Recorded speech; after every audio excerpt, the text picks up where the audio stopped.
utekwaji nyara wa vijana ambao umekuwa ukishuhudiwa kwenye siku za hivi punde. Sasa hivi niungane mubashara na mwenzangu Fred Gakonye ambaye amekita kambi katika maeneo ya Milimani Locots, tuweze kuzungumza naye na vile vile tupate kauli za baadhi ya wanaharakati kuhusiana na hilo. Gakonye, ni yapi ambayo yanajiri sasa hivi na yanayotarajiwa kuhusiana na kesi hizo za kutekwa nyara kwa baadhi ya vijana humu nchini? Asante sana Hadia Masiwa. Naomba niendelee kwa lugha ya Kimombo. We are the Milimani Locots where today Justice Bahati Mwamuye had given orders specifically targeting the Inspector General of Police, that is Douglas Kanja, and he's supposed to make an appearance today to come and explain the whereabouts of one Steve Bisi, who was among the 6 men who had been abducted by unknown people. 5 of those young men resurfaced on Monday, but the orders by Justice Mwamuye were specific that even if they are to reappear, the IG is supposed to present them in court today and come and explain the circumstances under which they were abducted and who abducted them, because from time to time this has been happening in our country, but answers from the police have not been conclusive enough to tell Kenyans who is abducting their fellow countrymen or what or under what circumstances that happened. So today the IG is supposed to appear in court today, and the orders were specific that he should appear, and his lawyers who were representing him last week when we were in court, the judge was very categorical. He said that the IG has to appear today, and he said that the IG was in contempt by his failure to appear in court last week. So today we are waiting to see what happens. We are waiting to see whether he will show up or he will follow in the footsteps of Gilbert Masengeli, who was the then acting IG, who defied several court summons, or in the footsteps of Joseph Boynet, who was the IG, who refused to come to court in connection with the deportation of lawyer Miguna. But today I am joined by a lawyer and human rights activist Hussein Khalid, and he's here to give us just an overview of what to expect in court today. So Khalid, thank you very much for joining us here at KTN. For starters, the orders were specific that the IG has to come today and explain the circumstances under which those 6 young men went missing. 5 of them have resurfaced. Yes. The same thing happened last time when we had such a scenario with the Kitengela 3, yes, where 3 men were abducted, yeah, and on the day when the acting IG was supposed to be sentenced, yes, they reappeared. Yeah. So do you draw any conclusions or similarities between the 2 cases? Definitely there are parallels that can be drawn, and the court very clearly pronounced itself on this issue. The opposing side, we are expecting nothing short of the Inspector General himself to be here. We have made arrangements for the other 5 to be here. So we're expecting the 5 who were abducted, then released, to be present in court.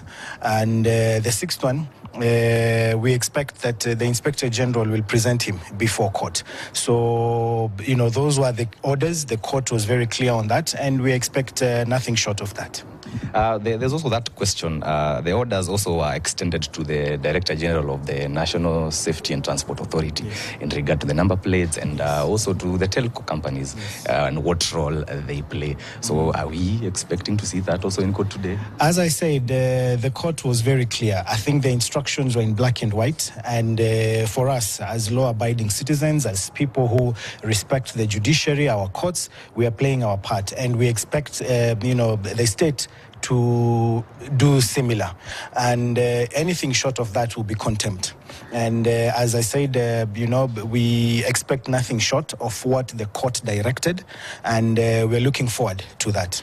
Lastly, yesterday we saw an application that was made by the Mount Kenya Jurist Association, yes, in regard to utterances that have been made by different politicians. So in terms of that, first of all, you can maybe elaborate on what the application is about, and also the conduct of the politicians in light of the recent wave of abductions in the country. Yeah, so it's public information, and it's been, on media houses and everywhere. These politicians spoke openly and clearly, intimating that they have some information regarding the abductions. Some of them even saying they are abducting themselves. So, from the court chairperson, Secretary General Atwoli, Didmas Barasa, Speaker of the Senate Kingi, and others, we want them to come and shed light on this matter, because even us, we don't want to accuse anyone falsely. Many Kenyans are accusing the state and the security agencies. So if these individuals have information that can shed light, we want them to come and tell Kenyans what they know. That is the essence or the material of this revised petition, and we are hoping the likes of Waluke and others will come forward and shed light on the issue of our feeling of what the politicians have been saying out there. We want to remind politicians of Article 25 of the Constitution of Kenya. Article 25 of the Constitution of Kenya provides for rights that cannot be limited, irrespective of what, even a state of emergency. The Constitution has given us 4 rights that cannot be limited. One is freedom from cruel, inhuman, degrading treatment or punishment. If you look at abductions, by any definition, it fits into that. So that's number 1. Number 2 is slavery and servitude. Number 3 is right to a fair trial. If these individuals have wronged anyone or committed any crime, the Constitution provides that they must have their day in court, which they didn't. And the 4th one is the order of habeas corpus, which is what we are discussing here, which was, totally ignored by the state. Again, these are rights that are guaranteed in the Constitution. So we're asking our politicians to also understand the law, understand the Constitution.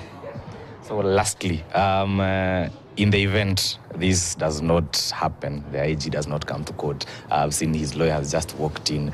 What action would you want to see from Justice Bahati Mwamuye? Warrant of arrest. Nothing short of a warrant of arrest, because he'll be in contempt. You've been summoned. I mean, we were here the other day. Now, again, you've been given an opportunity to present yourself, to present this individual, and you've not done that. So in the event that he does not appear here today, we expect nothing short of a warrant of arrest, and, we get him behind bars. Maybe the last statement, address the president today, address the Interior CS today, address the IG, address the head of the Directorate of Criminal Investigations. What's your message to them from a human rights perspective? My message to the president, to the cabinet secretary for Interior, and all others: Kenya is not a banana republic. We have laws in this land. We have a constitution that we are all very proud of, one of the best in Africa.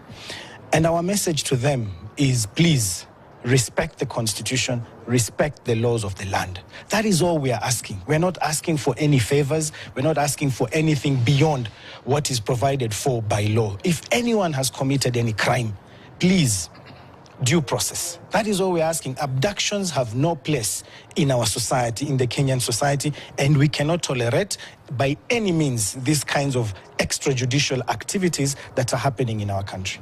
Thank you very much for taking your time and for talking to us here at KTN.